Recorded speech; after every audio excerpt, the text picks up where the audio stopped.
There are loads of inconsistencies in Naruto and Boruto. There are things that should remain in the story that are not, as well as mistakes that were made that just don't make sense. So I'm going to be talking about that in this video. So if you are new to my channel, subscribe and hit that notification button. Go to options and set the notifications to all so you get every single video that I upload.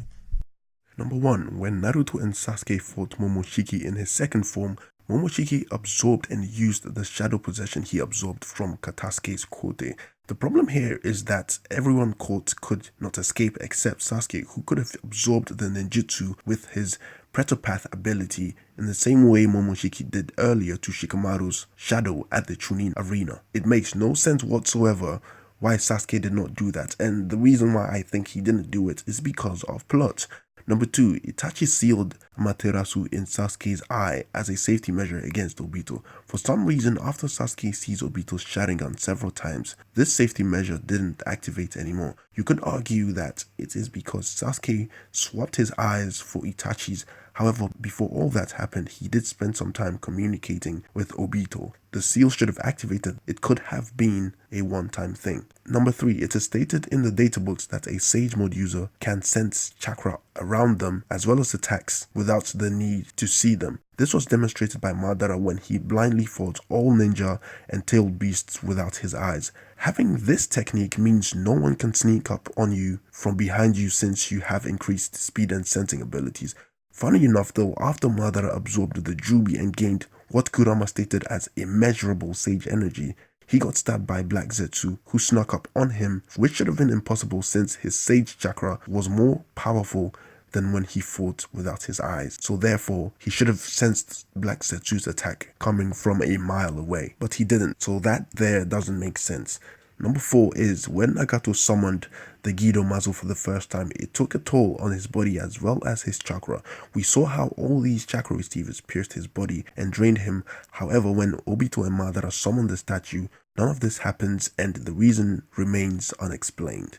Number 5. When Kakashi learned he had the Mangekyo Sharingan, he named its attack Kamui, and it's very strange how Obito told Kakashi to use Kamui to send Naruto to his dimension. It's impossible for both of them to have given that attack the same name because after Obito was supposedly dead at Hanabi Bridge, both their lives spiraled in different directions and they never met each other up until somewhere in Shippuden. So by that time Kakashi would have named the attack Kamui, but it doesn't make sense how Obito also conveniently named the attack Kamui. Number 6. It doesn't make any sense why the moon was needed in order to cast the infinite Tsukiyomi, because the moon was created by Hagoromo using rocks from the earth, which subtract any unique reasons why it's essential for the infinite Tsukiyomi.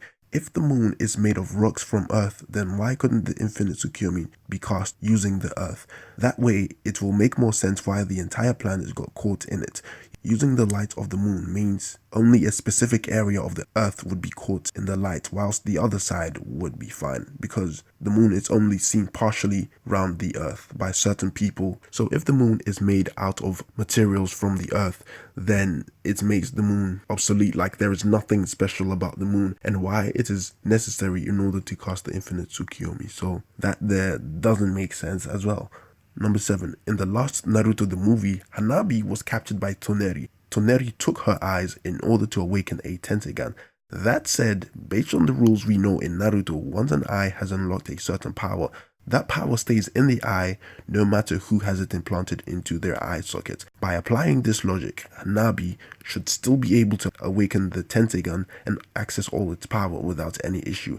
An argument could be that the Tenseigan faded when Toneri lost his fight. However, that doesn't mean the Dojutsu is lost in the eye forever, because after all, when Hamura died, his Tenseigan was taken and used by the Otsutsuki on the moon. So the Tenseigan still stays and Hanabi's eyes should be able to activate the Tenseigan because it has already been awakened in the eye. It's the same thing as someone awakening a Mangekyo Sharingan. If you were to take the eye and implant it into your eyes, the Mangekyo Sharingan would still be within the eye and you can still activate and use it. So Hanabi should be able to use the power of the Tenseigan.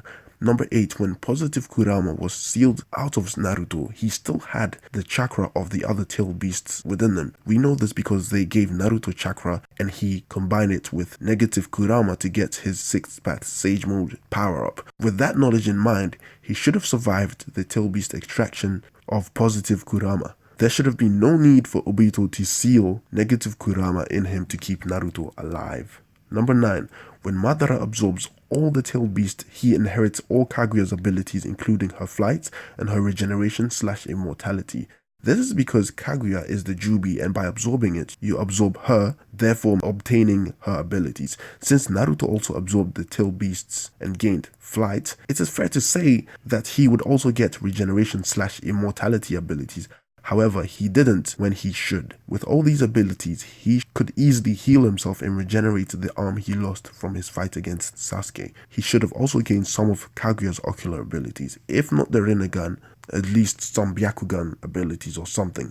Number 10, when Madara stole Obito's eyes out of Kakashi's head and inserted them into his eye socket, don't you think that his Mangekyo pattern would mix with Obito's in order to form a new Mangekyo Sharingan pattern? This is a question I'm leaving up to you guys to answer in the comment section below because it's quite interesting, and I think possibly because Madara already has a Rinnegan and no longer has a Mangekyo Sharingan, that could be the case why no new Eternal Mangekyo Sharingan pattern was formed when he inserted Obito's eyes into his own eye sockets. So click on the left if you want to know what would happen if Toneri married Hinata, and click on the right for everything Sakura did after the war. With that being said, I hope you enjoyed this video and I'll see you in the next one. I have nothing more to say. Bye.